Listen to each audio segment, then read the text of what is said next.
नमस्कार दोस्तों। दोस्तों कैसे हैं आप सभी लोग? उम्मीद है सब कुछ बढ़िया है, एकदम फर्स्ट क्लास चल रहा है। दोस्तों ये जो आज स्पेशल सेशन आप सभी लोगों के लिए मैंने ऑर्गेनाइज़ किया है, इसके अंदर एक बहुत ही बढ़िया टॉपिक आप लोगों को सिखाने वाला हूँ। आज आपको समझाऊँगा कि कॉम्पिटिशन एक्ट हमारा कैसे काम करता है और कैसे ये बड़ी-बड़ी कंपनियाँ जैसे फेसबुक है, व्हाट्सऐप है, कैसे अपनी डोमिनेंट पोज़ीशन को मिसयूज़ कर रही हैं। सोशल मीडिया के मार्केट में हमारी जो निर्भरता है उनके ऊपर, कैसे वो उसका गलत फ़ायदा उठा रही हैं। और इसके बारे में हमारे कानून क्या कर रहा है। तो ये जो कुछ मुद्दे हैं हम उनको समझने की कोशिश करेंगे। जो हमारे डिस्कशन का रीज़न है वो है एक नई जजमेंट जो हमारी कॉम्पिटिशन कमीशन ऑफ इंडिया ने दी है। कॉम्पिटिशन कमीशन एक ऐसी ऑर्गेनाइज़ेशन है जो हमारे कॉम्पिटिशन एक्ट के अंदर स्थापित की गई है। तो पूरी कहानी समझाऊँगा, क्या बैकग्राउंड है, क्या सिचुएशन है, क्या सिनेरियो है, क्या हुआ, जो हुआ वो सही हुआ या नहीं, आगे आने वाले 10 से 12 मिनट के अंदर। तो 10 से 12 मिनट मेरे साथ बने रहिए, एकदम आपको मज़ा आ जाएगा, कुछ नया आप लोग सीख के जाओगे। आ जाओ, दिखाता हूँ। तो पहले कुछ बेसिक सी बातें, जैसे केस का नाम अगर आप लोगों को कभी रेफरेंस लेना हो, तो केस का नाम है दोस्तों, इन रे updated terms of service and privacy policy for WhatsApp users. हुआ क्या है इसमें? जो हमारी कॉम्पिटिशन कमीशन ऑफ इंडिया है, उसने व्हाट्सएप को रोका है कि वो यूज़र्स का डेटा हमारे जैसे आप जैसे लोगों की जो इन्फॉर्मेशन है, जो डेटा है, वो मेटा कंपनीज़ के साथ शेयर ना करे। मेटा कंपनी मतलब क्या? मेटा एक फादर कंपनी है जिसके व्हाट्सएप और फेसबुक दोनों ही हैं, ठीक है? उसी कंपनी को बिलॉन्ग करते हैं। व्हाट्सएप क्या करता है कि यूज़र डेटा को शेयर कर रहा था मेटा कंपनी के साथ, जिसको यूटिलाइज़ कर रहा था हमारा फेसबुक, किसके लिए? एडवर्टाइज़िंग के लिए। इसको मुद्दा बनाकर हमारे कॉम्पिटिशन कमीशन ऑफ इंडिया ने 213 करोड़ रुपए का फाइन लगाया है दोस्तों। 213 करोड़ रुपए का फाइन लगाया है किसके ऊपर? मेटा के ऊपर, जो व्हाट्सएप की और फेसबुक की पेरेंट कंपनी है। ठीक है? पूरी कहानी क्या है? कानून क्या है? बिल्कुल बेसिक लेवल से समझाता हूँ। एक कहानी के माध्यम से समझाता हूँ। देखो दोस्तों, हमारे देश में एक कानून काम करता है जिसका नाम है कॉम्पिटिशन एक्ट। शायद आपका कभी इससे पाला पड़ा हो, 2002 का दोस्तों ये एक्ट है और स्पेसिफिकली सेक्शन 4 इसका हमारे लिए सबसे ज़्यादा महत्वपूर्ण है। क्यों है सेक्शन 4 महत्वपूर्ण? क्योंकि ये जो सेक्शन 4 है, ये डोमिनेंट पोज़ीशन की बात करता है। किसकी बात करता है? Dominant position. क्या है डोमिनेंट पोज़ीशन?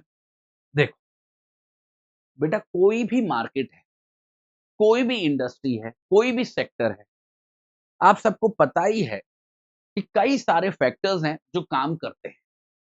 जैसे बहुत ही छोटा-सा एग्ज़ाम्पल लो, मोबाइल इंडस्ट्री ले लो, इतनी सारी ब्रांड्स हैं, एप्पल है, सैमसंग है, वीवो, ओप्पो और जाने पता नहीं कितनी चाइनीज़ कंपनीज़ हैं। ये सब एक ही मार्केट में फंक्शन कर रही हैं, आप सभी लोग मानोगे, है ना? और बहुत तगड़ा कॉम्पिटिशन है इनके बीच में, कंज्यूमर्स को ज़्यादा से ज़्यादा टैप करने के लिए बेटर कैमरा, बेटर क्वालिटी, तो हर कंपनी कोशिश करती है कि उसका प्रोडक्ट ज़्यादा बिके, ठीक है?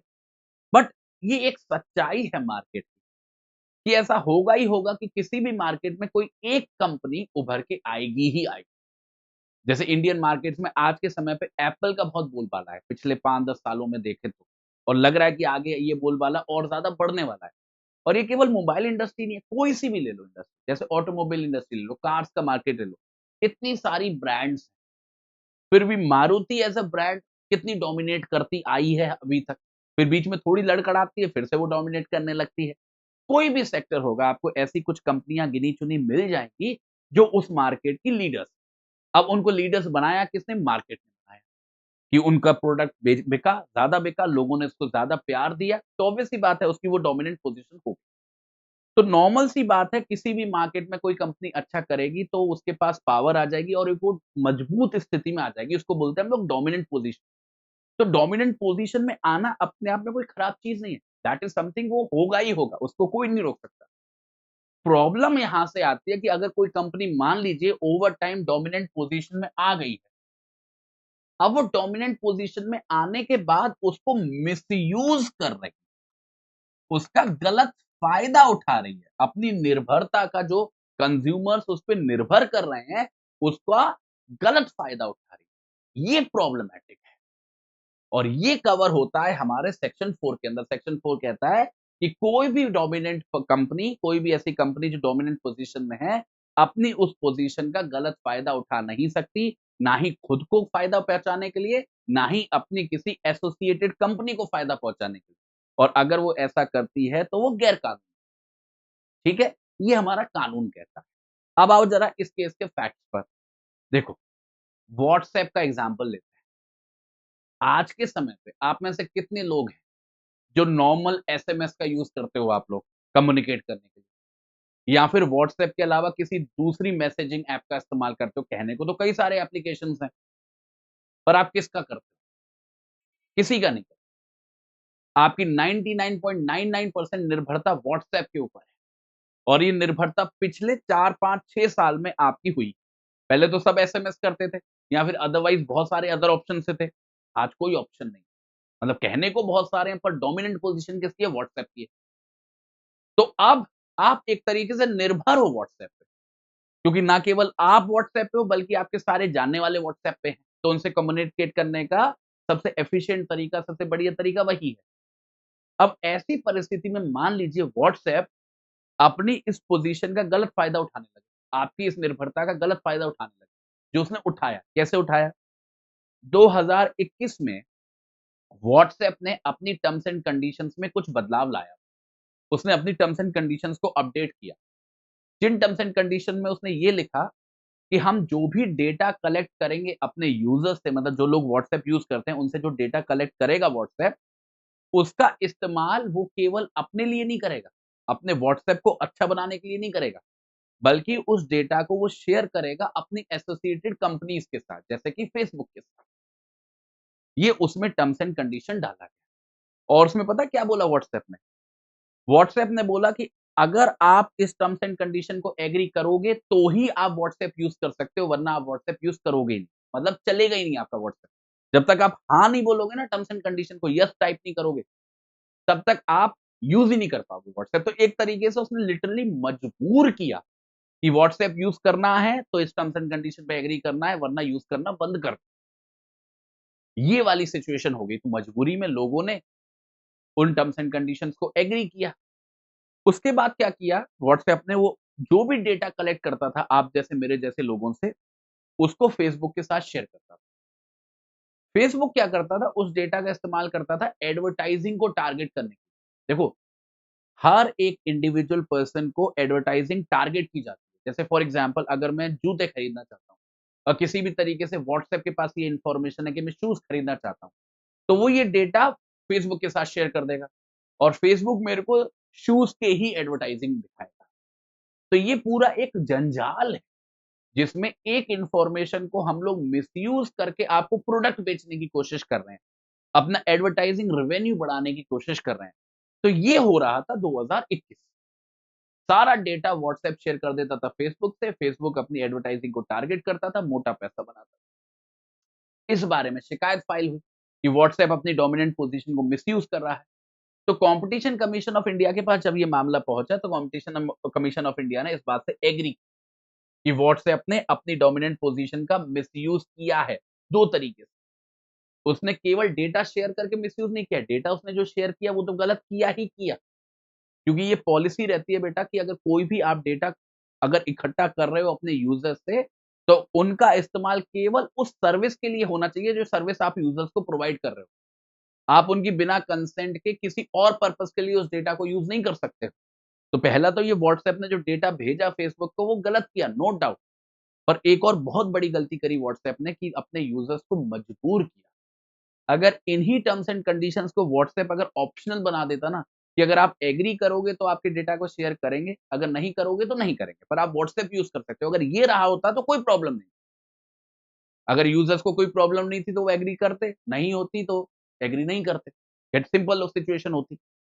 पर आपने उनको लिटरली मजबूर किया। उनको गिव एंड लीव वाला ऑप्शन दिया कि अगर व्हाट्सएप यूज़ करना है तो टर्म्स एंड कंडीशन पे एग्री करना है वरना छोड़ दो यूज़ करना।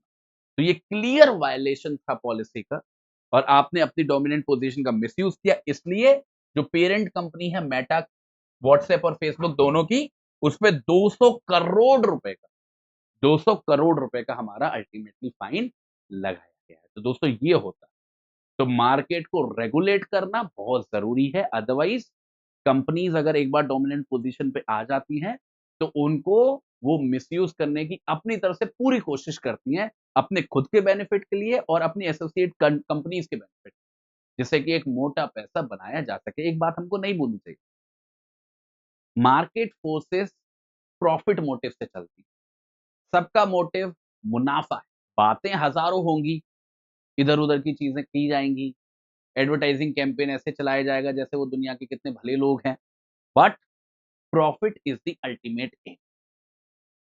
इसलिए मार्केट का सही रेगुलेशन बहुत एसेंशियल है। इसके तरफ हमारा जो कॉम्पिटिशन एक्ट है और ऐसे जो सेक्शंस हैं, वो बहुत बड़ा रोल निभाते हैं। अब इससे जुड़ा हुआ एक क्वेश्चन करो, तो जिससे थोड़ी-सी और क्लैरिटी आएगी। Why did the Competition Commission of India impose a penalty of rupees 213 crore on Meta? क्यों लगाई penalty? A, for violating data privacy laws under the IT Act. B, for anti-competitive practice and exploiting WhatsApp users' data for advertising. C, for monopolizing the social media market. D, for failing to provide a proper notice period before updating its terms of service. क्यों क्यों लगाई penalty? क्योंकि anti competitive practice को follow किया हमारे WhatsApp ने, मतलब ऐसी प्रैक्टिस को जिससे कंपटीशन खत्म हो सके, फेसबुक से कोई टक्कर ही ना ले पाए एडवर्टाइजिंग के मामले में, उससे ऐसा डेटा प्रोवाइड किया।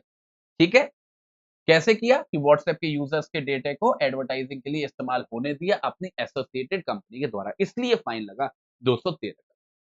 ठीक है, कैसा लगा दोस्तों आज का सेशन? अगर पसंद आया है तो फटाफट से पहले सेशन को लाइक कर दो और जाइएगा मत, मेरे को 1 मिनट दीजिए, आप सभी लोगों के लिए छोटा सा अनाउंसमेंट है। दोस्तों, अगर आप जुडिशरी की तैयारी कर रहे हो तो स्टडी आईक्यू जुडिशरी आप लोगों के लिए लेके आया है जुडिशरी कॉम्बो बैच, जो शुरू होने वाला है 22 नवंबर। तो आ ही गया 22 नवंबर इज वेरी क्लोज। ये बैच का प्राइस है दोस्तों 29,999 रुपीज, जो आपको मिल जाएगा इस कूपन कोड को इस्तेमाल करने पर। बहुत ही प्यारा, बहुत ही अच्छा बैच है दोस्तों, जिसके अंदर आपको सारे एसेंशियल फीचर्स मिलते हैं, जैसे कि लाइव क्लासेस है, रिकॉर्डेड लेक्चर्स है, डेली एमसीक्यू प्रैक्टिस है, वीकली आंसर राइटिंग प्रैक्टिस है, इंग्लिश नोट्स हैं, हिंदी नोट्स हैं, क्रक्स नोट्स हैं। मतलब पूरी जो जो भी 3 स्टेजेस है ना, प्रीलिम्स, मेंस, इंटरव्यू, पूरा कॉम्प्रिहेंसिव उसका कवरेज हो जाता है। उसके साथ-साथ आपको मेंटोरशिप मिल रही है। जो हमारे हरियाणा जुडिशियल सर्विसेज के टॉपर्स हैं हमारे स्टडी आईक्यू के, वो आपको मेंटोर करेंगे कि आंसर राइटिंग कैसे करनी है, जजमेंट राइटिंग कैसे करनी है, जिससे आपको एक प्रैक्टिकल नो हाउ मिले कि तैयारी की कैसे जाती है। तो अगर आप तैयारी कर रहे हो या तैयारी करने की सोच रहे हो, तो इस बैच को ज़रूर कंसीडर करो। बाकी आप सभी लोगों से फिर से मुलाकात होगी एक नए सेशन के अंदर, तब तक के लिए आज्ञा दीजिए दोस्तों। नमस्कार।